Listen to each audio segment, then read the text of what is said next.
Bonjour tout le monde, je m'appelle Alicia Nusseval, la société Road to Business et aujourd'hui on va parler des campagnes Google Ads. On va voir quels sont les bons réflexes à prendre quand on est un éditeur logiciel et quand on lance donc ces campagnes Google Ads. Avant de commencer le webinaire, j'aimerais bien que vous me répondiez par le biais de chat. Est-ce que vous m'entendez bien? Est-ce que vous voyez bien la présentation? Et si c'est tout bon, dans ce cas-là, on pourra continuer. Alors. Donc, merci Edouard, ça a l'air d'être bon. Merci Farah. Ok, merci. C'est bon, parfait. On va démarrer donc ce webinaire par un petit sondage, oui, pour que je puisse savoir un peu quel est votre niveau de maturité du point de vue du point de vue de campagne Google Ads et donc pour démarrer tout ce qui découle de ça pour que je puisse orienter ce webinaire qui soit adapté le plus à vos besoins.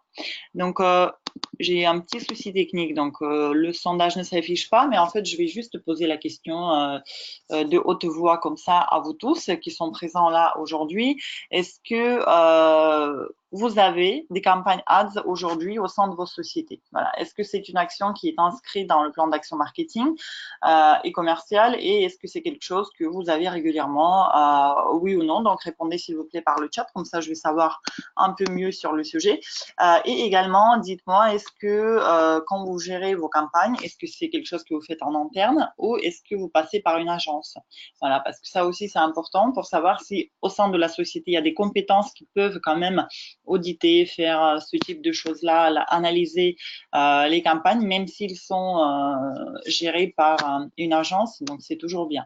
Donc, n'hésitez pas à me répondre par le chat. Ok, donc je vois, c'est géré en interne, inscrit mais pas encore en ligne car on attendait la sortie de notre nouveau site. D'accord, très bien, donc ça c'est une bonne attitude. Des campagnes à venir. Encore, j'attends un petit peu quelques réponses encore et on va démarrer. Donc il y a quelqu'un qui n'a jamais utilisé Google Ads, donc d'accord. Très bien. Voilà, on attend encore quelques secondes pour voir s'il y a d'autres réponses vont venir. Donc, des campagnes en cours. Ok. Voilà. Donc, jamais utilisé, mais c'est prévu. Parfait. Voilà. Donc, en fait, on a plusieurs cas de figure. Ouais, aujourd'hui et donc on va faire en sorte que ce webinaire soit utile pour tout le monde. Donc avant de démarrer, je vais présenter juste Road to Business. C'est une entreprise qui forme et qui accompagne les éditeurs logiciels dans le sens de commerce, stratégie, marketing, voilà. Donc dans tous ces aspects et je pense vous le savez très bien parce que c'est pas la première fois que vous venez nombreux à nos webinaires. Et donc on va démarrer ce webinaire consacré à ce sujet spécifique Google Ads. Donc d'abord, avant de se lancer donc, dans l'analyse de Google Ads, j'aimerais juste faire un petit rappel sur le positionnement payant. Oui, donc pourquoi et dans quel cas le positionnement payant peut être utilisé au sein d'un éditeur logiciel? Tout d'abord, le positionnement web payant est un levier vraiment très important dans votre stratégie de marketing opérationnel digital.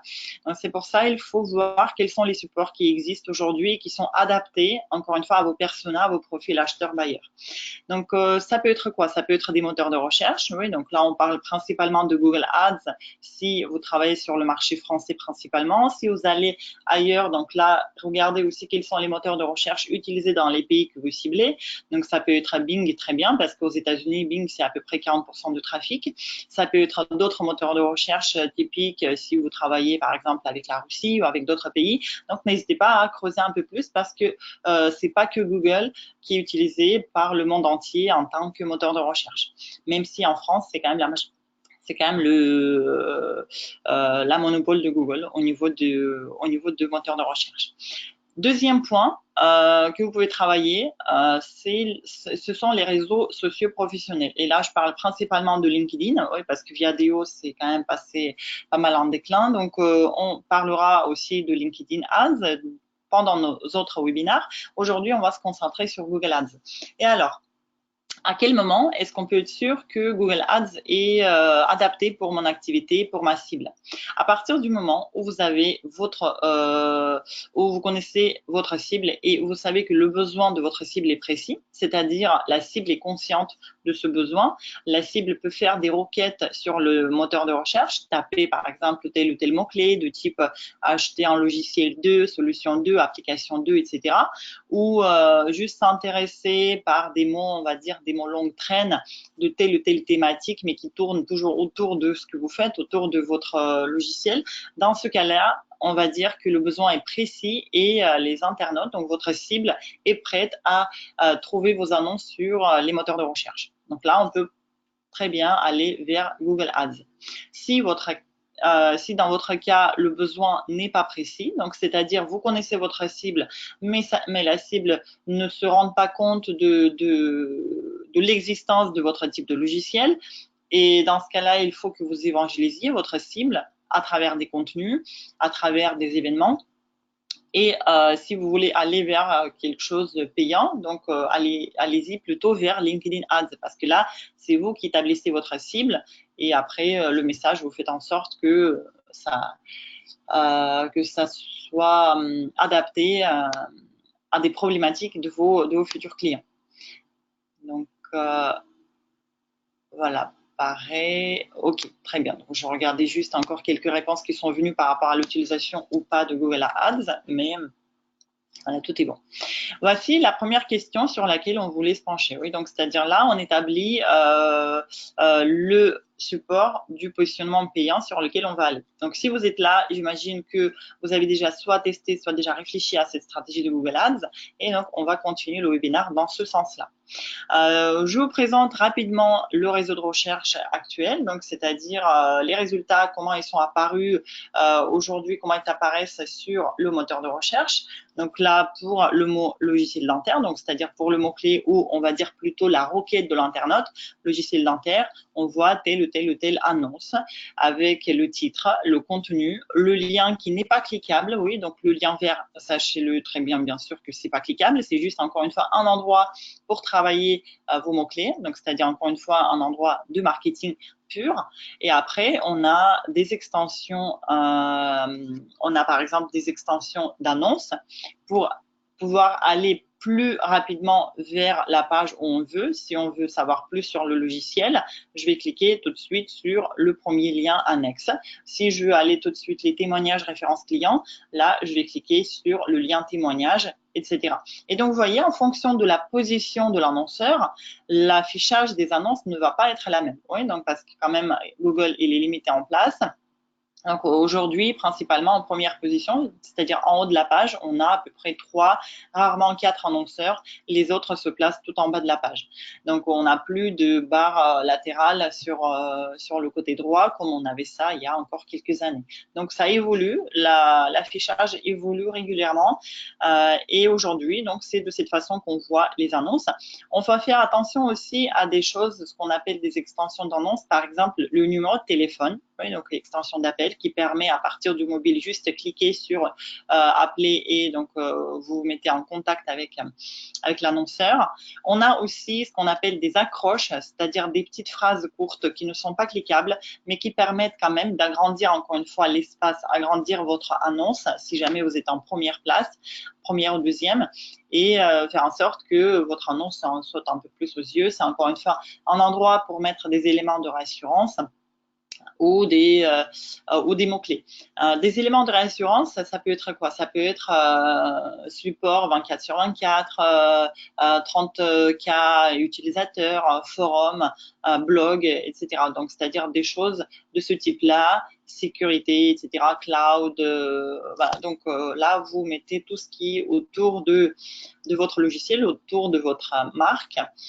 Encore une fois, pour assurer encore plus l'internaute. Bon, voilà. Donc là, c'était sur l'affichage des annonces sur le réseau de recherche. Et donc, vous voyez, la première annonce, elle prend quand même pas mal de place. La deuxième, autant de place que la première, on va dire. Et la troisième, c'est que 3 lignes. Donc, en fonction de votre position, encore une fois, vous allez avoir un affichage qui n'est pas le même. Donc, regardons maintenant quelle est la différence du référencement payant, donc de Google Ads, par rapport au référencement naturel. Donc, tout d'abord, le référencement payant ne se gère pas de la même façon que le référencement naturel. Oui, donc le payant, à partir du moment où on a ouvert le compte, on a créé les campagnes, on a acheté les mots-clés, on a lancé notre campagne, on a le trafic. Oui, donc après, est-ce qu'il est qualifié ou pas, bien sûr, ça demande pas mal d'optimisation, mais on a déjà du trafic parce que voilà, parce qu'on l'a mis en place et ça tourne. Par rapport au référencement naturel, le résultat, certes, ça ne vont pas arriver aussitôt. Oui, en référencement naturel, on dit que le minimum, c'est 2-3 mois, ça peut aller plus si vous avez vraiment beaucoup de concurrence, etc. Donc, le temps que les choses bougent, il faut attendre plus de temps. Donc, c'est pour ça on attire beaucoup de trafic tout de suite, dès le moment où on a lancé les campagnes. Après, on attire bien sûr le trafic de qualité si vous avez bien travaillé vos mots-clés. Oui, parce que c'est nous qui achetons des mots-clés, c'est nous qui choisissons quels sont les types de correspondance des mots-clés, on en parlera tout à l'heure, quelles sont les annonces, sur quelle page d'atterrissage on va amener le trafic, donc tout ça, ça se gère. En référencement naturel, c'est beaucoup plus complexe. Oui, donc on peut travailler très bien une page sur le mot-clé logiciel de gestion de projet et au final, c'est complètement autre page qui ressort avec le même mot-clé et parce que c'est un algorithme qu'on n'a pas su maîtriser à 100%, donc il y a des choses comme ça qui arrivent. Tandis qu'un référencement payant, c'est la page d'atterrissage que vous avez définie qui va ressortir pour tel ou tel mot-clé. Le pouvoir du ciblage et de la segmentation est très important sur Google Ads. Donc, effectivement, il y a énormément de choses pour optimiser. En fait, on peut optimiser les campagnes en continu. On peut toujours faire mieux que ce qu'on a fait le mois d'avant, etc., etc. Donc, il faut vraiment prendre en compte ces possibilités. En termes de ciblage, de quoi on peut parler? On peut parler déjà du ciblage de l'appareil. Oui, donc je préfère d'afficher mes annonces plus sur le PC que sur le mobile ou au contraire, vice-versa. Je peux aussi sélectionner que certaines zones géographiques, je peux aller vraiment trop dans le détail jusqu'au code postal, etc.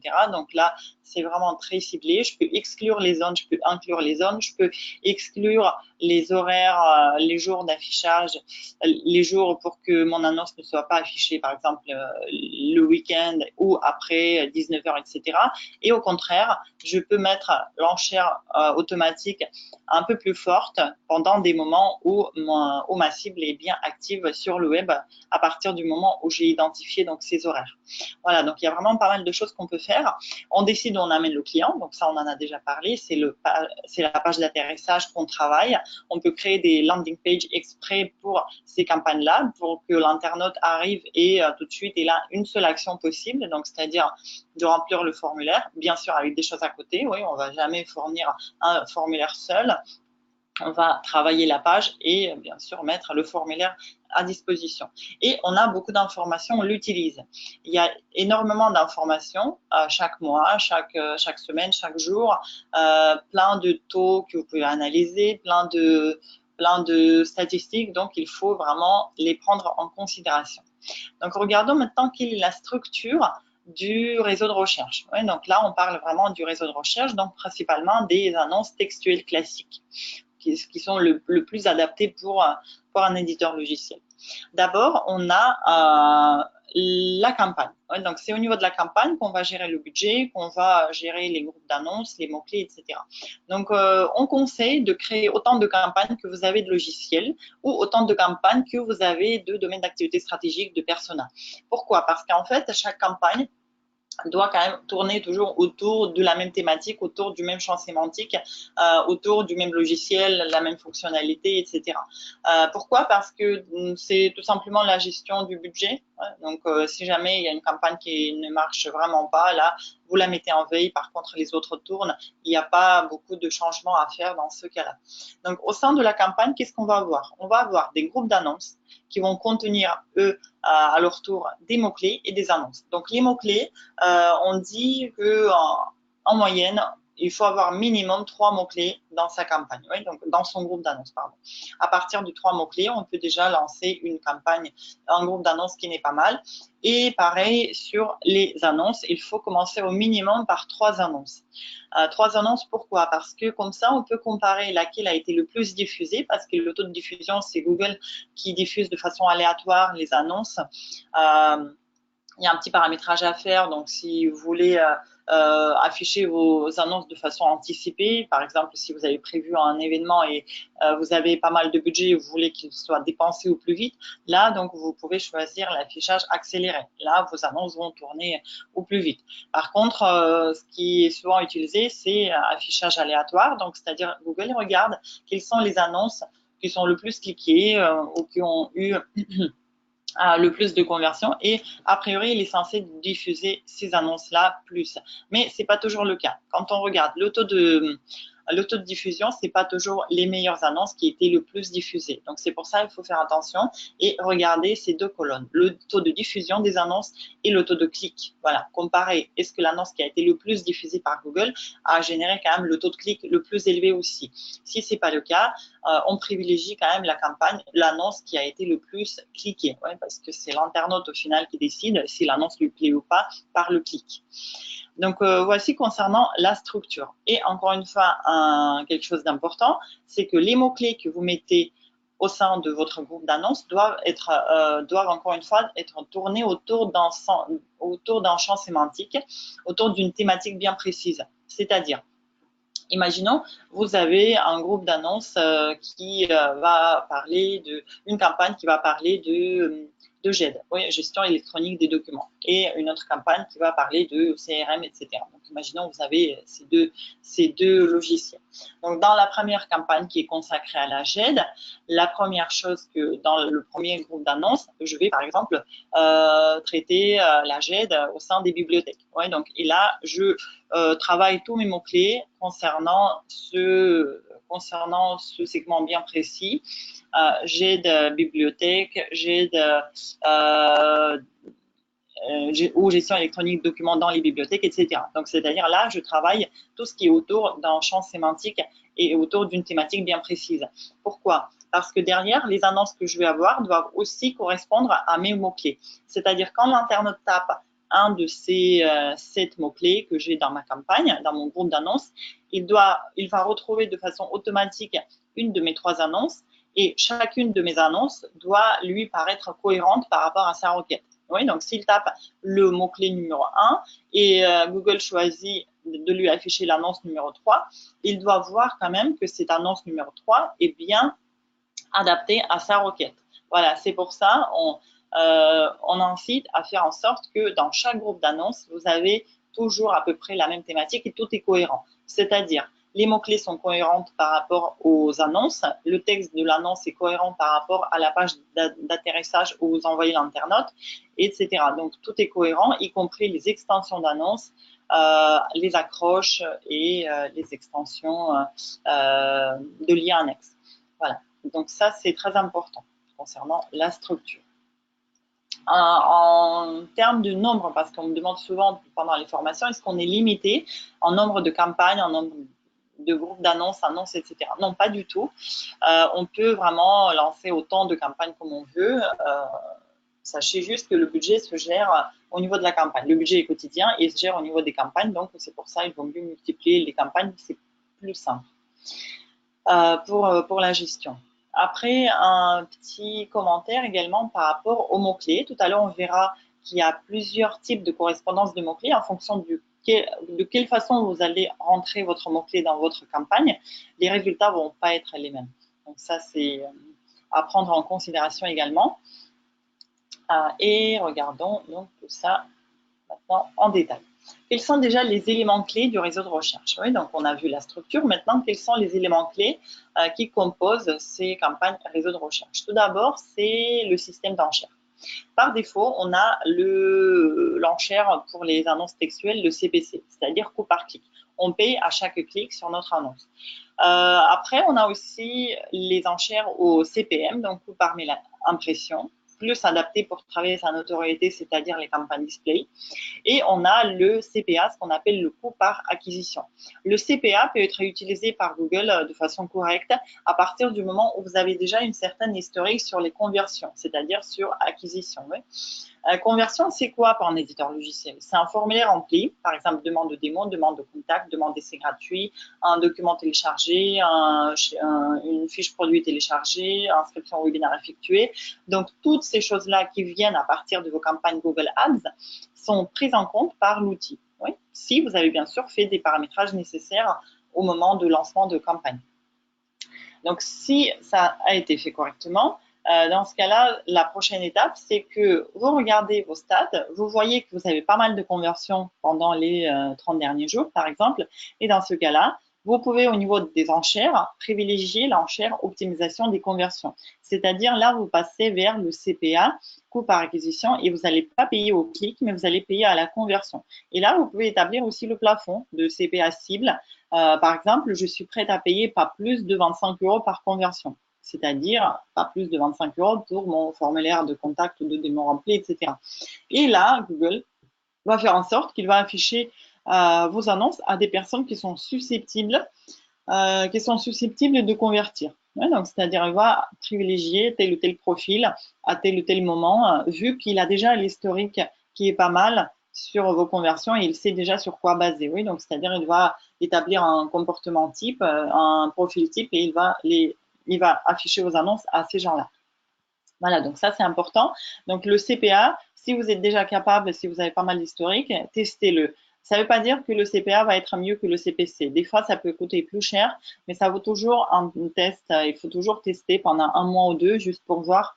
Bien sûr, on choisit aussi les périodes identiques. Oui, on ne choisit pas le mois d'août. On ne compare pas le mois d'août au mois de février ou autre. Oui, donc là, on prend vraiment deux périodes identiques. Et on compare les statistiques en termes de budget, en termes de conversion que vous ont amené des campagnes ads. Voilà, donc dans ce sens-là, on travaille. Après, on a aussi, donc on va s'arrêter là quand même pour l'exemple sur le CPC, c'est-à-dire coût par clic classique, oui, qui est à la base des campagnes ads. Donc, maintenant, on a le CPC maximum et le CPC moyen. Le CPC maximum, c'est le prix que vous êtes prêt à payer pour un clic.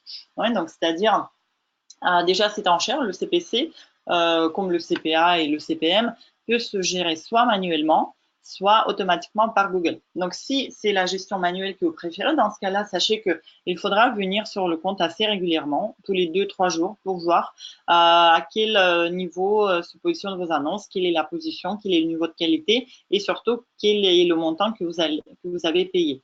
Est-ce que le CPC moyen, au final, c'est le moyen qui montre combien vous avez payé, est-ce que le CPC moyen, il est suffisant pour avoir la première ou deuxième position parce que je ne veux absolument pas être en quatrième, oui, parce que c'est le bas de page. Donc, moi, je privilégie la première ou deuxième, troisième position, pas plus bas. Donc, si je vois que le CPC moyen que je paye réellement me suffit pour être en première ou deuxième position, là, je laisse tel quel. Si je vois que le CPC est atteint, donc c'est-à-dire j'atteins vraiment mon max, mais je suis en mauvaise position, là, j'augmente les enchères ou je prévois aussi d'autres optimisations qu'on verra tout à l'heure. Donc voilà, la différence entre le CPC max et CPC moyen, c'est que max, c'est le plafond que j'établis, soit manuellement, soit je dis à Google, si je choisis la façon automatique, je dis à Google, on ne va pas au-delà de 2 € par clic, par exemple, pour chacun de mes mots-clés. Et là, Google va faire en sorte qu'il va afficher vos annonces pour telle ou telle cible avec telle ou telle fréquence, en prenant en compte, bien sûr, le comportement des concurrents également. Et le CPC moyen, c'est le prix que je paye réellement. Après, on a le taux d'impression. Donc, combien de fois l'annonce a été affichée. Ouais, donc, c'est-à-dire, il est affiché, il n'est pas cliqué à chaque fois. Mais le taux d'impression, il est pris en compte aussi pour calculer, bien sûr, après le taux de clic. Ouais, donc, le taux de clic, c'est le nombre de fois que l'annonce a été cliquée sur le nombre d'impressions. Donc, le bon taux de clic est considéré à partir de 5%. Voilà, 5%, mais sachez on peut toujours faire mieux. On peut facilement aller jusqu'à 8, 10%, même des fois 20% sur tel ou tel mot-clé. Pas sur tout, oui. Certes, pas sur tous les mots-clés, mais il y a certains mots-clés qui vont très bien jusqu'à 13, 15% de taux de clic. Et bien sûr, tout ce qui dépend, c'est votre position, votre niveau de qualité et l'enchère. On verra tout à l'heure. Donc, quels sont les éléments qui caractérisent votre position, mais sachez que l'enchère joue quand même son rôle important. Après, on a aussi cette notion de quality score, donc les niveaux de qualité. Je remarque que c'est pas activé par défaut, cette colonne n'est pas visible par défaut chez la plupart des clients avec qui on travaille. Donc, il faut aller dans les colonnes et activer et afficher cette notion de quality score, ou en français, c'est niveau de qualité. Donc, commencez à taper niveau dans la barre de recherche et ça va ressortir parce que cette colonne est vraiment très importante. Ça vous montre en fait le niveau de santé, on va dire, de vos mots-clés. Oui. Est-ce qu'ils sont bien travaillés ou pas du tout? Si vous voyez que le niveau de qualité est très bas, donc c'est-à-dire à partir de jusqu'à 5, même voilà, jusqu'à 5 inclus, là, il y a des choses à améliorer.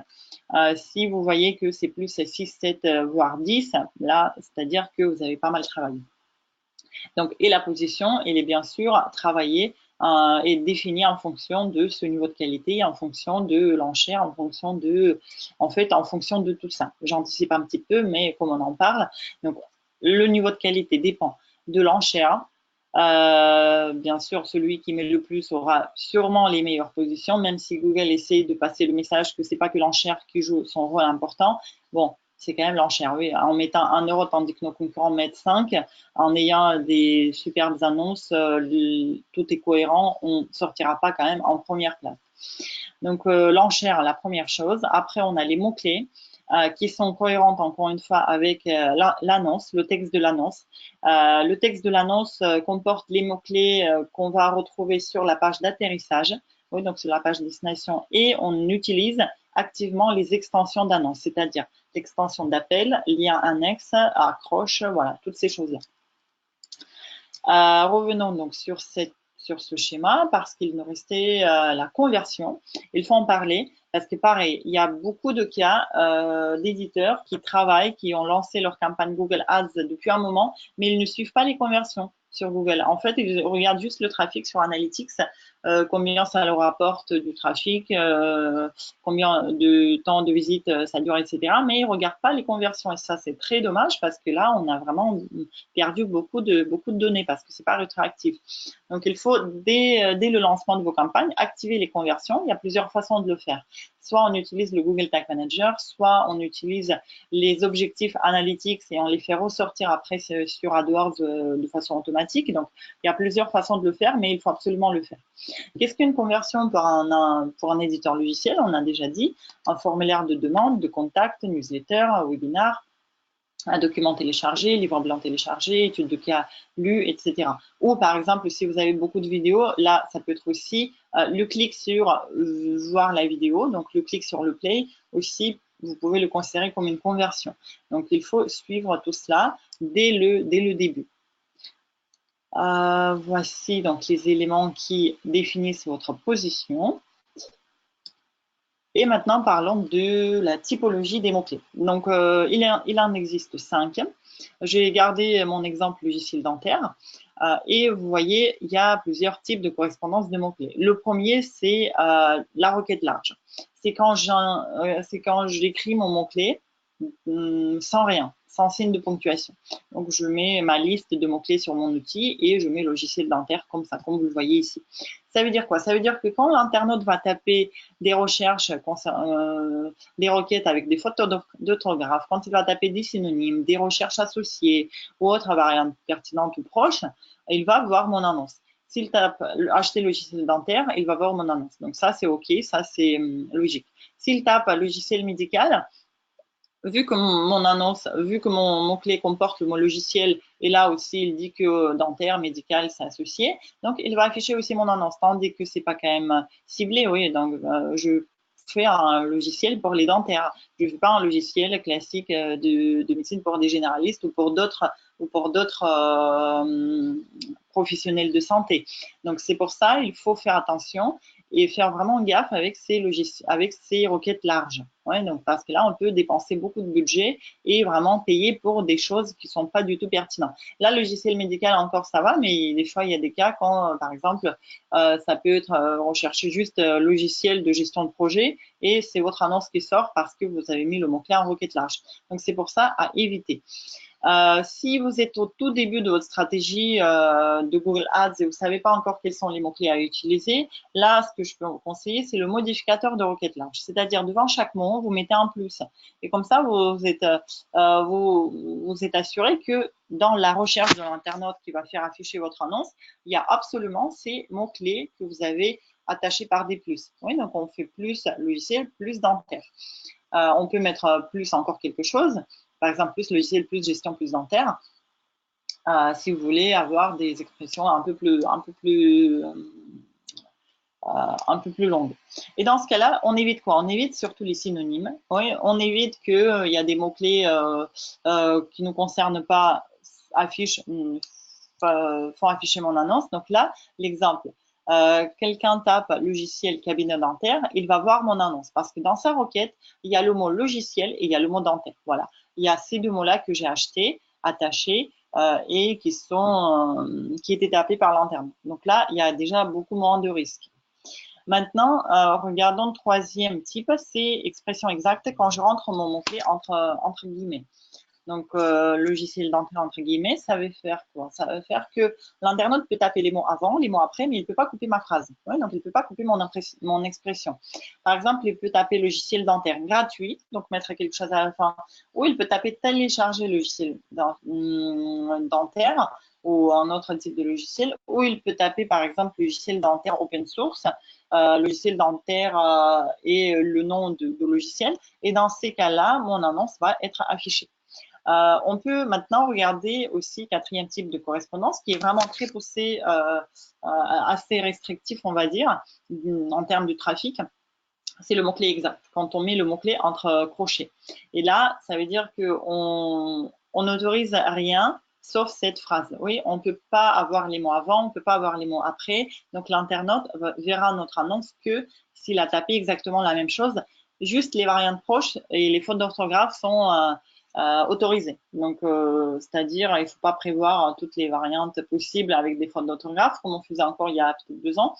Maintenant, plus besoin de faire ça. On peut très bien mettre une seule expression entre crochets et en pluriel, en singulier avec des photographes, ça va afficher quand même mon annonce. Donc, si l'internaute tape avec des fautes de frappe, pas de problème. Et maintenant, mot-clé à exclure, c'est quand je mets un moins devant un mot que je vais exclure. Ouais. Principalement, qu'est-ce qu'on exclut quand on a un éditeur? Donc, on exclut gratuit, on exclut open source, et voilà. Il y a des choses comme ça. On peut exclure des fois des mots qui reviennent systématiquement et vous voyez que c'est pas du tout adapté. Donc là, on utilise cette façon de faire également. Voici quelques typologies de mots-clés qui existent aujourd'hui et c'est très important de jongler avec ces correspondances de mots-clés parce que vous allez voir rien que des fois de changer le type de correspondance d'un mot-clé, par exemple de le passer du mot-clé modificateur de requête large avec des plus vers expression exacte avec des guillemets, ça peut déjà instantanément vous changer le niveau de qualité. Oui, parce que Google dit que c'est un mot-clé un peu plus pertinent, un peu plus travaillé. Donc, testez avec ça si vous voyez que vos mots-clés ont un taux de qualité très faible. Voilà, donc un petit détail sur ça. Maintenant, quels sont les bons réflexes donc, à prendre en compte quand on optimise nos campagnes Google Ads? Tout d'abord, bien sûr, c'est les mots-clés. Donc, on travaille les types de correspondance, donc tout ce qu'on vient de voir. Ouais, on essaie de jongler entre c'est tel ou tel type de correspondance pour voir lequel convertit le mieux. On regarde bien sûr très souvent les termes de recherche qui sont affichés par Google. Donc, on sait exactement qu'est-ce qui a été tapé par l'internaute en réalité. Et là, on peut voir des mots-clés à exclure ou au contraire des mots-clés à rajouter dans notre annonce parce que l'internaute peut taper systématiquement telle ou telle expression dont on n'a pas pensé ou c'est quelque chose de nouveau effectivement et on peut, voilà, avec les termes de recherche, améliorer pas mal nos mots-clés. Après, je vous conseille aussi, avec du temps, bien sûr, à partir du moment où vous avez pas mal d'historique, au bout de 1 an, 6 mois, 1 an, quand vous avez vos campagnes et vous gérez tout correctement et vous avez surtout l'historique sur les conversions, je vous conseille de faire le tri, encore une fois, sur les mots-clés et laisser, par exemple, que les mots-clés qui ont converti pendant cette dernière année. Oui, donc ça sert à rien. Au bout de 2, 3 ans, traîner toujours les mots-clés qui n'ont jamais converti, qui vous engendrent des dépenses, mais qui n'ont jamais converti. Oui, donc ça veut dire qu'il y a quelque chose qui ne va pas. Quelqu'un, le profil qui tape ce mot-clé, il n'est pas mature pour acheter, pour aller jusqu'au bout. Donc, mettez-les en veille et prenez juste, gardez juste les termes de recherche qui ont vraiment converti. Au moins une fois, au moins 2 fois, au moins 3 fois, mais qui ont converti. C'est pour ça, il faut quand même prendre la période assez longue. Après, on analyse la position. Donc, la position, déjà, quelle est votre stratégie de position? Parce que ça peut être différent aussi. Il y a des entreprises qui veulent coûte que coûte être en première position. Et là, il faut être réaliste. Pour la première position, il faut payer. Oui, donc, il faut avoir le budget qui est conséquent, surtout quand il y a beaucoup de concurrence. Certes, il y a des secteur où il n'y en a pas beaucoup, mais la plupart du temps, quand même, il y a des concurrents et ils sont toujours prêts à mettre autant que vous ou voire plus. Donc, il faut garder ça en tête. Donc, la première position égale enchère élevée, égale budget élevé. Par contre, la deuxième et troisième position, ça peut être très bien aussi parce qu'on est toujours en haut de page, on est toujours visible tout de suite dès l'arrivée des annonces sous la ligne de flottaison, donc pas besoin de scroller. Donc, il y a certaines entreprises qui préfèrent la stratégie de positionnement au niveau de deuxième, voire troisième. Bon. Voilà. Donc, à voir aussi parce qu'en fonction de ça, votre comportement ne va pas être le même, vous n'allez pas dépenser le même budget. Donc, ça, c'est à définir vraiment au niveau de votre création de campagne. Et après, on regarde systématiquement le niveau de qualité. Donc, si cette colonne n'est pas affichée, affichez-la. Oui, donc, faites en sorte qu'elle apparaisse et que à chaque fois, vous pouvez la voir parce que ça va vous faire aussi des petites piqûres de rappel. Est-ce qu'il faut optimiser ou tout va bien? Ouais, donc, à partir de 6e, 7e niveau de qualité, ça va, mais 5, 4, voire plus bas, ça veut dire qu'il y a des choses à améliorer. Donc ça, c'est concernant les mots-clés. Après, on va parler un peu des annonces. Ce qui est conseillé, c'est 3 annonces minimum par groupe d'annonces. On en a parlé, oui, pour trouver vraiment l'annonce qui a mieux marché parmi les 3 et faire en sorte que je la duplique, je la modifie, je la rends encore plus intéressante, encore plus convertissante. Et celle qui n'a pas marché, je la mets en V. Je conseille vraiment de ne jamais supprimer des choses sur AdWords. Mettez toujours en V les annonces, les mots-clés, mettez toujours en V. Ne supprimez pas parce qu'une fois supprimé, après, on ne peut plus réactiver, on ne peut plus travailler, ça, on ne peut plus revenir en arrière. Ouais, donc, mettez en V. Et concernant les annonces, il faut aussi tester les annonces responsives. Donc ça, c'est, on va dire, une nouveauté. Donc ça fait quelques mois seulement que ça existe. Les annonces responsives, c'est quoi? C'est une annonce sur laquelle je vais préparer plusieurs titres, plusieurs descriptions, 1, 2, 3, plusieurs liens en vert qui va être visible. Et en fonction des comportements des internautes, Google va afficher en fait des annonces qui sont plus adaptées à telle ou telle personne, à tel ou tel profil. Voilà. Et au final, l'idée, c'est que Google identifie les annonces qui ont marché le mieux, ouais. Donc quel est le titre qui a marché le mieux, quelle est la description, et c'est cette annonce qui va être affichée systématiquement. Donc je conseille vraiment ajouter 3 annonces classiques, textuelles classiques, et une annonce responsive pour voir qu'est-ce que ça donne, quelle est la meilleure version de cette annonce. Et concernant la stratégie d'enchère, par défaut, quand on est en réseau de recherche, on privilégie souvent des enchères au CPC, donc c'est-à-dire coup par clic, et on choisit maximiser les clics. Mais comme j'ai dit tout à l'heure, on peut aller, à partir du moment où vous avez de l'historique, on peut aller vers maximiser les conversions et là choisir le CPA. On définit bien sûr le CPA cible au-delà duquel je ne veux pas payer. Voilà, donc ça c'est quelque chose qui est très important également. On maximise les clics ou on va après vers maximisation des conversions. Pareil, quand on maximise les clics et on dit à Google, je veux faire en sorte que j'ai plus de clics possible, ouais, pour plus de trafic. Vous pouvez aussi cocher une case qui dit à Google, je préfère être en haut de page. Et donc, en fonction de ça, bien sûr, il faut garder en tête que le budget va être un peu plus élevé. Ouais, donc, vous allez dépenser un petit peu plus pour être en haut de page, mais comme ça, vous avez notifié Google que votre stratégie, c'est vraiment le haut de page. Il existe aussi donc la stratégie d'enchère manuelle ou automatique. Oui, donc, soit c'est vous qui gérez manuellement des enchères, on va dire quotidiennement ou tous les 2-3 jours, il faut venir voir l'état des lieux. Ou c'est la gestion automatique où vous laissez la main à Google, mais vous pouvez quand même définir le plafond. Ouais, si on ne définit pas le plafond, là, c'est Google qui décide. S'il voit que dans votre budget, il y a 6 € à dépenser, donc il peut mettre 6 € par clic. Si vous n'avez pas mis le plafond, donc, c'est pour ça, regardez déjà quel est le niveau de concurrence chez vous, bien sûr. Regardez à peu près en moyenne quels sont les montants que vous payez, quel est le CPC moyen pour tel ou tel mot-clé. Et en fonction de ça, définissez votre niveau de plafond de mots-clés. Donc, c'est-à-dire, on ne va pas mettre 1,50 € tandis qu'on sait pertinemment que la moyenne, c'est 3 € pour ma cible, pour ces mots-clés-là. Voilà, donc ça s'analyse tout ça. Et maintenant, sur le réseau de recherche, donc c'est tout. Voilà, donc c'est les principaux conseils que je peux vous donner. Donc je vois qu'il y avait pas mal de réponses. On va y revenir tout à l'heure. Et maintenant, je vais passer aussi, je vais montrer quelques slides sur le réseau de display. Vraiment quelques slides parce que c'est assez particulier, le réseau de display, surtout maintenant. On constate quand même que le réseau display de Google, il est pas mal en déclin. Avant, on pouvait trouver des entreprises, des sites internet sur lesquels on pouvait afficher nos annonces et ces sites étaient de qualité. On pouvait trouver des thématiques des sites facilement.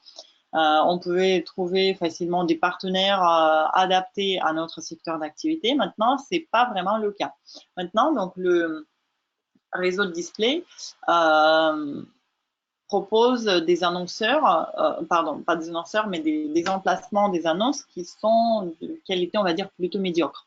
Donc, c'est pour ça les sociétés, les éditeurs, ils vont plus travailler le partenariat direct avec tel ou tel média thématique, média dans son secteur d'activité. Oui, donc, n'hésitez pas à chercher ces partenariats directement.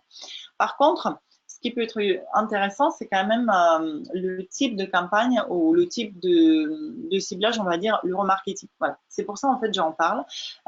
C'est justement vous rappeler cette possibilité. Donc, mais bon, avant de parler du remarketing, juste en quelques lignes, voici le réseau display, comment il peut être utilisé, comment est-ce qu'il peut être affiché. Donc, il y a plusieurs types d'annonces pour le display. Il y a des annonces bannières. Oui, donc bannières, il y a énormément de tailles qui peuvent être adaptées à des emplacements qui sont disponibles.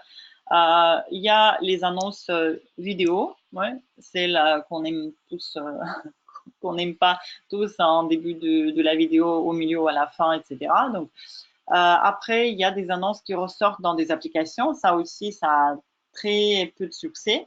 Il y a beaucoup de clics sur ces annonces, mais c'est des faux clics, ouais, parce que sur le mobile, donc l'écran est assez petit et là, je vois une annonce qui me dérange, tandis que je voulais juste lancer une application et au lieu de la fermer, je peux par erreur cliquer et me retrouver après sur le site de l'annonceur, etc. Donc, très souvent, on engendre des frais, des faux frais, on va dire, avec des annonces qui sont affichées dans le mobile. C'est pour ça, je conseille aussi de désactiver le support mobile et de désactiver les emplacements comme application mobile pour vos campagnes display si jamais vous les faites, parce que c'est souvent pas du tout adapté. Voici un exemple que j'ai trouvé juste tout à l'heure sur le site de société.com. Oui, donc c'est un éditeur logiciel, donc SEMrush, qui a ses campagnes display sous forme de bannières, sous forme des encarts carrés ou des skyscrapers, etc. Donc il y a plusieurs types de bannières. Donc ça, c'est juste un exemple. Quels sont les ciblages qui existent quand même, oui, sur le réseau display, juste pour faire un petit piqûre de rappel.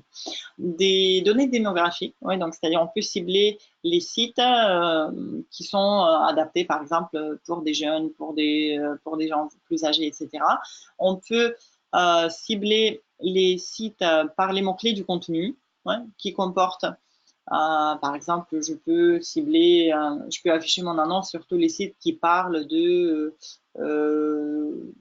si on laisse cet exemple de logiciel dentaire, surtout les sites qui parlent des soins dentaires, des mutuelles, etc. On peut choisir des emplacements spécifiques, c'est-à-dire c'est moi qui trouve un partenaire. Je sais que ce site, il fait des annonces. Par exemple, société.com, Météo France, voilà, il y a des sites qui proposent des emplacements pour les annonces et je vais choisir ce site bien précis. Comme ça, mon annonce va être affichée que sur ce site-là. Et c'est à ce niveau que j'ai trouvé que Google, maintenant, ça va vraiment en déclin parce qu'avant, on pouvait trouver des sites sympas, de qualité. Il y avait pas mal de sites. Maintenant, il y a de moins en moins de choix. Et on peut très bien cibler par les thèmes du site d'annonceur. Donc, c'est-à-dire si je cible les sites par le thème, par exemple, agriculture ou administration publique, là, j'aurai tous les sites qui parlent soit de l'agriculture, soit de l'administration publique, etc. Et donc, mon annonce est susceptible d'être affichée sur ces sites-là. Voilà. Mais comme je vous dis, ça a de moins en moins de succès et ça marche pas énormément. En fait, ça ramène pas du trafic qualifié. C'est pour ça que je vous incite juste à regarder peut-être les campagnes remarketing. Donc, pour créer les campagnes remarketing, déjà ce que c'est, comment les créer. Donc, qu'est-ce que c'est une campagne remarketing? Remarketing, c'est une campagne du réseau display qui affiche les annonces, les bannières, les vidéos, etc. à des gens qui vous connaissent déjà, c'est-à-dire à des gens qui sont déjà venus sur votre site internet, sur telle ou telle page ou n'importe où sur le site pendant les 30 derniers jours ou pendant ou une période plus large, c'est vous qui pouvez gérer cette période. Donc, et ces gens-là, ils vont voir votre annonce quand ils se baladent quelque part sur le web. Oui, donc, je pense qu'on connaît tous ça, le remarketing, parce que on est en tant que particulier, oui, en tant que B2C, on en voit beaucoup, mais on peut en faire aussi en tant que B2B et ça peut marcher, pourquoi pas? Parce qu'en fait, l'idée, c'est que on envoie le message à des gens qui nous connaissent déjà et ce message, on peut le personnaliser. Oui, je sais que l'internaute a visité, par exemple, ma page demande de démo, mais il n'est pas allé jusqu'au bout. Oui, donc il n'a pas converti. Ça veut dire quoi? Ça veut dire qu'il était prêt, peut-être à y aller, mais il y a eu un frein. Et donc, pour effacer ce frein, je vais lui afficher une bannière ou je vais lui faire une offre spéciale ou autre chose. Oui, ou je vais l'inviter à télécharger des témoignages clients pour lui fournir cet élément de réassurance qui lui manquait peut-être pour aller vers le formulaire, pour aller vers la conversion, etc. Donc voilà, d'où l'intérêt de ces campagnes remarketing parce qu'on peut véhiculer justement le message en fonction de ce qui a été visité ou pas. Comment est-ce qu'on le fait? Je vais maintenant aller sur le site Analytics. Sur le site Analytics, vous avez un petit encart. Donc, j'espère que vous voyez bien l'écran et que ça ne bug pas. Donc, sur la partie admin, vous avez 3 colonnes. Vous avez le compte, la propriété et la vue. Vous allez sur la partie propriété. Vous cliquez sur définition d'audience, type d'audience. Donc, vous vous retrouvez maintenant sur la phase de création des audiences pour après lancer des campagnes remarketing avec. Donc, vous passez par ce bouton rouge. Oui, donc, vous cliquez sur nouveau type d'audience. Voilà. Et là, qu'est-ce qu'on fait? Eh ben, on va créer cette audience. Donc là, déjà, la définition d'audience, on peut prendre tous les utilisateurs, donc c'est-à-dire tous les utilisateurs qui ont encore des cookies suite à la visite sur votre site. On peut prendre que des nouveaux, on peut prendre que des utilisateurs qui sont déjà connus ou on peut prendre des utilisateurs ayant consulter une section spécifique de mon site, donc une page spécifique, ou on peut prendre tout le monde qui a converti. Bon, ceux qui ont converti, c'est peut-être pas déjà très intéressant parce que ils ont rempli un formulaire ou autre chose. Donc là, j'ai déjà des données sur ces gens-là. Mais ce que je peux faire, c'est choisir cette façon de faire. Donc, c'est-à-dire, je vais cibler les gens qui sont venus sur une page spécifique de mon site. Là, par défaut, c'est la page d'accueil. Donc, ce que je vois, c'est qu'il y a 288 personnes qui sont venues au cours de 7 derniers jours sur la page d'accueil de mon site. OK. Donc, ce que je peux faire, c'est que je peux les cibler, ces gens-là, oui, par défaut, et la durée de validité de mon cookies, c'est-à-dire la durée pendant laquelle les gens sont susceptibles de voir mon annonce, est égale de 30 jours. Par défaut, 30 jours, mais vous voyez, on peut diminuer ça. On peut commencer de 1 jour jusqu'à 100, 140. Bien sûr, ça, je vous déconseille. Donc, on va plutôt rester dans les 30 jours. Si vraiment, vous savez que le cycle d'achat est très long et des fois, bah, ça peut prendre 2-3 mois juste la prise de contact. Là, on peut augmenter jusqu'à 60 peut-être, mais franchement, 30, c'est déjà pas mal, oui, parce qu'on se rappelle, on se met à la place de notre internaute, on ne veut pas être harcelé non plus. Donc, du coup, ce qu'on fait maintenant, la page d'accueil, c'est quand même la page très générique, ça ne dit pas grand-chose, oui, sur le comportement. Donc, je vais plutôt mettre une page bien spécifique. Par exemple, ceux qui ont visité une page de, par exemple, de ma formation. Oui, donc là, il y a des pages qui ressortent, ou sinon vous commencez à taper. Vous pouvez bien sûr rajouter d'autres filtres, oui, donc c'est la notion de ou et qui se met en place. Donc voilà, il y a pas mal de choses à faire. Là, c'est juste le test, je ne vais pas aller trop loin. Donc, imaginons les gens qui ont visité cette page marketing opérationnel pour éditeurs. J'en ai 50 qui, pendant les 7 derniers jours. Donc, ce que je fais, c'est que je vais recibler maintenant ces gens-là. Par exemple, visiteur page Noël, un raccourci. Et l'étape suivante, c'est quoi? C'est la création de ma campagne remarketing. Donc là, je choisis le compte Google Ads qui est associé. Donc, et l'étape suivante, c'est que je la publie. Donc, une fois j'ai publié ma campagne, donc je laisse un peu charger la page et vous voyez quelle est l'étape suivante. L'étape suivante, c'est de créer une campagne de remarketing dans Google Ads. Et maintenant, si je clique ici, je vais me retrouver sur mon compte Google AdWords parce que j'ai associé les deux. Donc, j'ai associé les campagnes AdWords et Analytics. J'ai associé les deux comptes.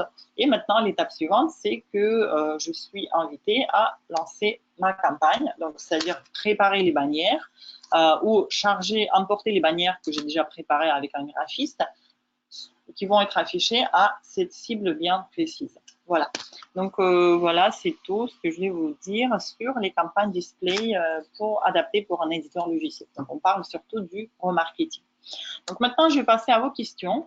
En attendant, je vous invite vraiment de venir cliquer sur ce petit lien que je vous montre, que je vais mettre tout à l'heure dans le chat, comme ça tout le monde pourra y accéder.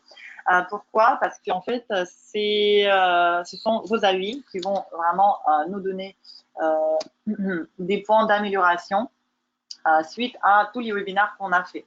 C'est le dernier webinar pendant ce premier semestre et vous étiez nombreux, il y a à peu près 1000 personnes qui ont suivi, c'est-à-dire vraiment qui ont participé vraiment à nos webinaires.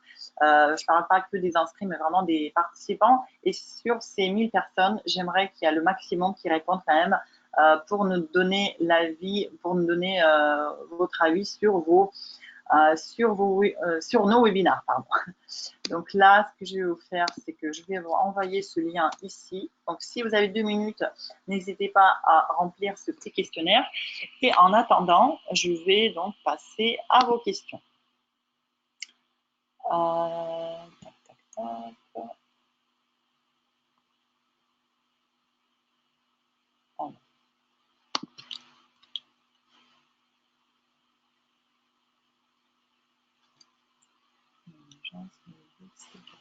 Ok, je regarde juste si vous avez s'il y a des questions bien détaillées. Alors, on recevra la présentation après, oui, tout à fait. Vous allez la recevoir et également, vous allez recevoir le lien vers le replay si jamais vous voulez la revoir. Vous pourrez nous dire à la fin quand est prévu le prochain webinaire sur LinkedIn Ads. Alors, donc ça c'est une bonne question. Donc là, on est justement sur comme on demande votre avis, on veut savoir quels sont les webinaires qui étaient les plus utiles. Et LinkedIn Ads, c'est celui qu'on va sûrement refaire parce que celui-là, il y a beaucoup de gens qui participent. Ça va être à partir de la rentrée. Donc, juste venez consulter de temps en temps notre page webinaire ou sinon vous allez recevoir aussi l'invitation par mail. Et c'est vrai une légende urbaine que si on se lance dans les AdWords, notre référencement naturel est meilleur.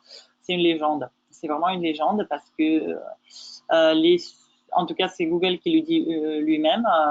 Quand qu'on a eu des échanges avec Google, en fait, le service SEO et le service SEA, ils ne travaillent jamais ensemble. Ils se croisent quasiment pas. Donc, c'est plutôt une légende. Comment choisit-on les meilleurs mots-clés en fonction de notre secteur? Et bien là, le choix de vos mots-clés, c'est bien sûr un point crucial. Il y a pas mal d'étapes à effectuer avant d'aller vers le choix de mots-clés. Donc d'abord, on fait une sorte de brainstorming, on regarde les sites des concurrents, on regarde l'outil Keyword Planner de Google AdWords, parce que là aussi, il vous donne le niveau de concurrence faible, moyenne ou élevé, et également, ça vous donne aussi des estimations du point de vue des enchères qu'il faudra prévoir. Après, la meilleure façon de faire, bien sûr, c'est l'analyse SWOT.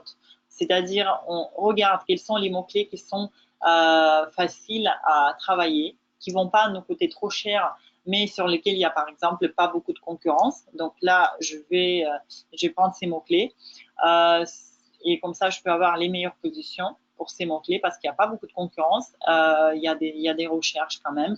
Voilà, donc il y a vraiment tout un travail d'analyse sur tel ou tel mot-clé. Après, je vais aussi inciter à prendre en considération tous ces types de correspondances. Oui, donc faites attention avec les requêtes larges. Privilégiez plutôt les plus ou les guillemets ou vraiment si vous êtes sûr de votre mot-clé, si vous êtes sûr que ça convertit, vous le mettez en crochet. Voilà, donc mais faites attention avec des requêtes larges parce que là, on peut vraiment payer pour rien. Il suffit d'afficher les termes de recherche pour voir ce qui a été réellement tapé par les internautes. Après, l'erreur qu'on fait souvent, c'est qu'on se positionne sur des termes trop larges. Trop larges, par exemple, si je prends l'exemple réservation hôtel, par exemple, donc le mot-clé gestion, réservation, hôtel. Des fois, on peut acheter juste le mot-clé réservation. Ça arrive, mais c'est trop large, vous voyez. Donc, ça peut s'agir de réservation de tout et de n'importe quoi. Donc, malheureusement, quand on débute dans AdWords, on peut faire des erreurs comme ça et il faut faire vraiment attention à ça. On privilégie aussi dans AdWords les mots-clés quand même qui sont business. Oui, donc c'est-à-dire quand l'internaute il sait ce qu'il cherche, vu que c'est une action payante, vu qu'on va payer pour le clic, on va privilégier les mots qui comportent déjà logiciel, solution, software, gestion, etc. Oui, donc c'est dans ce sens-là qu'on travaille. Tac, tac, tac. Mieux vaut-on chercher la liste sémantique de notre secteur? Existe-t-il un logiciel performant car SEMrush est cher et Google Trends n'est pas précis? Il y a des logiciels comme par exemple, je vais vous donner quelques exemples. Bien sûr, SEMrush, c'est le logiciel, on va dire, de tout ce qui est recherche des mots-clés sémantiques. Après, mais effectivement, ça reste assez cher. Si vous avez passé la période d'essai, il y a aussi Insight UDA. Donc, regardez celui-là qui est un peu moins cher. Donc, je pense que vous l'avez reçu. Donc, voilà, Insight UDA, c'est un peu moins cher, mais ça donne aussi des informations. Par contre, sachez qu'Insight UDA, c'est plus orienté la France. Oui, SEMrush, c'est international. Insight UDA, c'est orienté la France. Après, Keyword Planner de Google AdWords, c'est aussi un très bon moyen pour trouver tout ce qui est recherche associée, des idées de mots-clés, etc. Juste pour accéder à ce Keyword Planner, il faut déjà avoir le compte AdWords qui est ouvert. Oui, donc, si vous n'avez pas de compte AdWords, vous ne pouvez pas bénéficier de cet outil-là.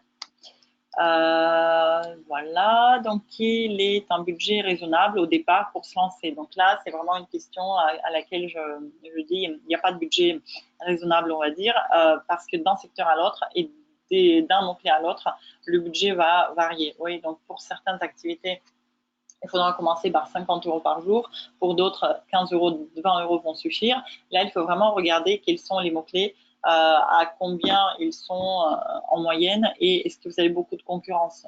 Voilà, si vous n'avez vraiment pas de concurrence, dans ce cas-là, les mots-clés vont vous coûter pas cher et vous pouvez commencer par 15, 20 € par jour. Voilà. Mais vous pouvez toujours commencer par les petits budgets et voir si votre budget est épuisé déjà au bout de, on va dire, de la demi-journée. Là, vous voyez que c'est pas suffisant. Si vous enregistrez moins de clics, parce que vous allez vite voir combien est le clic. Donc, ça se teste aussi. Vous pouvez commencer par les budgets plus petits et augmenter petit à petit. Pour le paiement de la campagne, comment ça se passe? Vous renseignez votre carte bancaire et après, il y a des prélèvements. Est-ce qu'on peut rédiger une annonce par mot-clé? Est-ce qu'il y a un intérêt ou non? Alors, donc, par le mot-clé, on va dire c'est plus par le champ sémantique. Oui, donc c'est-à-dire, on ne peut pas rédiger une annonce par mot-clé parce que c'est pas nous qui décidons que l'annonce va être affichée suite à tel ou tel mot-clé. Oui, donc je ne peux pas associer cette annonce à tel mot-clé et cette annonce à tel mot-clé. Ça ne se fait pas, c'est pour ça, Google, il fait en sorte que tous vos mots-clés que vous mettez en place soit cohérent avec les annonces que vous avez mis en place dans le même groupe d'annonces. Voilà. Donc, ça répond à votre question parce qu'effectivement, il faut faire en sorte que c'est le champ sémantique qui doit être adapté à l'annonce.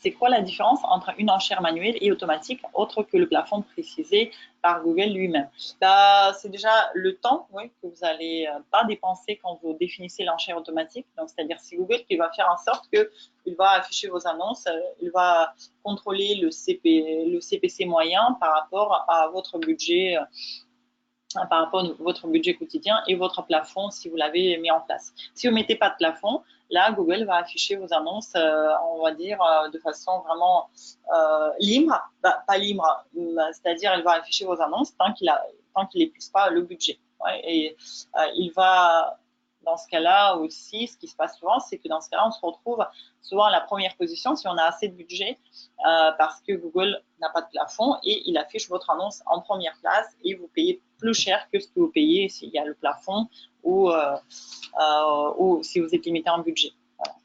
Donc, ça, c'est la différence entre enchères manuelles et automatiques. La gestion des enchères manuelles, ça demande quand même pas mal de temps, surtout au début. Oui, si vous êtes novice, si vous êtes débutant dans AdWords, là, il faudra s'y connecter on va dire, tous les 2 jours, au moins une demi-heure, voire 1 heure pour voir comment ça fonctionne. Ça dépend aussi du nombre de campagnes, de groupes d'annonces, de mots-clés que vous avez. Mais c'est aussi un bon moyen pour s'entraîner. Oui, donc, j'incite pas non plus à aller tout de suite vers les enchères automatiques parce que comme ça, vous comprenez bien, quand vous avez géré votre campagne manuellement au bout d'un mois ou deux, vous comprenez bien comment ça marche tout ça. Et c'est plus facile de passer à automatique, comparer après les résultats. Vous trouvez les mots-clés des concurrents. Donc là, il y a des outils comme Insight QDA, par exemple, ou SEMrush. Donc SEMrush, c'est quand même le plus adapté. Et après, vous faites aussi des recherches, vous regardez quels sont les mots-clés qu'ils utilisent pour quels mots-clés ils ressortent en termes des annonces. Mais parmi les outils, c'est SEMrush ou Insight QDA. Est-ce qu'on peut faire un mélange de types de mots-clés dans le même groupe d'annonces? Oui, bien sûr. Donc, vous pouvez même mettre le même mot-clé avec les plus et exactement la même chose entre crochets. Parce qu'en fonction de est-ce que c'est des crochets, des guillemets ou des plus, la requête qui va faire afficher votre annonce ne va pas être la même. Donc, effectivement, vous pouvez utiliser les 3 en même temps. Pour l'extension d'adresse, on ne peut ajouter qu'une seule adresse. Or, si on cible plusieurs pays et qu'on a plusieurs adresses, comment peut-on faire? Alors, donc là, dans ce cas-là, il faut que vous fassiez, il faut que vous choisissiez l'extension d'adresse au niveau de la campagne et pour chacune des campagnes, vous créez une extension différente, une extension d'adresse différente. Parce que les extensions se font à 2 niveaux. Oui, soit c'est au niveau du compte, dans ce cas-là, c'est appliqué à toutes les campagnes, soit c'est au niveau des campagnes et pour chaque campagne, vous pouvez faire une extension à part. Donc, regardez cette façon de faire si vous ne l'avez pas fait encore. Quel est le budget à prévoir pour des campagnes AdWords pour un éditeur logiciel qui souhaite obtenir 3 demandes de démo par jour, par exemple? Voilà. Pareil, la même question à laquelle il n'y a pas de réponse magique parce qu'il faut tester, il faut voir quelle est votre cible et à combien sont à peu près vos mots-clés. Déjà, pour arriver à faire 3 demandes de démo par jour par AdWords, ça veut dire que vous convertissez vraiment beaucoup, vraiment bien. On va dire un bon taux de conversion, c'est 1%. Donc, sur 3 demandes de démo, il faut avoir au moins 300 clics par jour. Et en fonction de ces 300 clics par jour, si un clic vous coûte 2 euros ou 1 euro, donc là, vous avez fait le calcul. Oui, donc c'est-à-dire là, le budget quotidien, on met 300 ou 600 euros par jour. Bien sûr, petit à petit, ça va être vous allez optimiser tous ces montants-là, mais voilà, si vous voulez que je vous donne un calcul classique, je vous dis qu'un bon taux de conversion, ça commence à partir de 1%. Voilà, et donc là, on fait les calculs. Mais faites le test. Ouais, commencez par les budgets peut-être plus petits et regardez comment ça se comporte parce qu'encore une fois, c'est pas que l'enchère qui fait en sorte que ça marche. Si vous avez des clics et derrière, vous avez tout ce qui est bien travaillé, la page adaptée, la page comporte un formulaire qui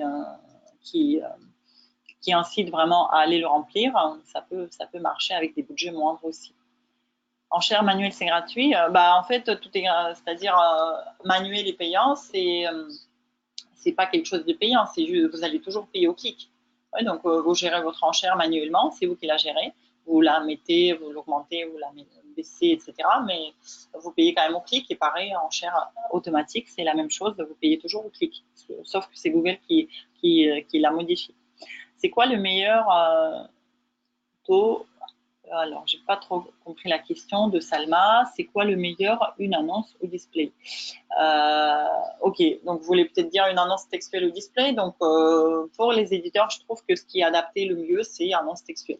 Après, pour le display, comme je vous ai parlé du remarketing, je pense que ça peut être intéressant aussi. C'est quoi la différence entre extension d'accroche et extrait de site? Extension d'accroche, c'est vraiment une petite extension, quelque chose qui incite à l'action ou un élément de réassurance, par exemple, plus de 30 000 utilisateurs, forum, etc., support 24/24, satisfait remboursé, voilà, des choses comme ça. Tandis que des extraits de site, c'est vraiment un extrait de site qui affiche une certaine partie du site, par exemple sur les avis ou autre chose, c'est pas du tout pareil. Si on est présent sur plusieurs pays et que le site est différent en fonction du pays de langue, faut-il créer 2 campagnes différentes par pays, par langue?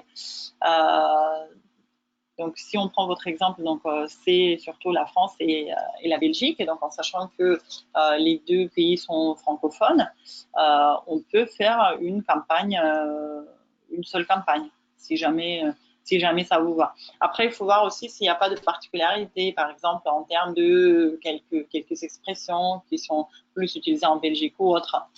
Ah non, attendez. Donc, si vous avez quand même 2 sites, oui, donc au niveau de la campagne, vous allez renvoyer sur un des 2 sites, soit sur les 2. Oui, dans ce cas-là, oui, si vous avez quand même 2 sites différents, oui, il faut plutôt faire 2 campagnes différentes. Parce qu'une va envoyer sur le site FR et l'autre sur le site belge. Voilà. Ok, parfait. Donc là, je ne vois pas d'autres questions. Donc, je vous remercie pour votre attention. Donc, vous êtes resté plus d'1 heure. Merci beaucoup. Encore une fois, je vous incite donc à remplir ce petit formulaire pour savoir les points d'amélioration de nos webinaires à venir. Et je vous souhaite un très bon appétit, de très bonnes vacances et à très bientôt à la rentrée à nos webinaires. Merci beaucoup et à bientôt.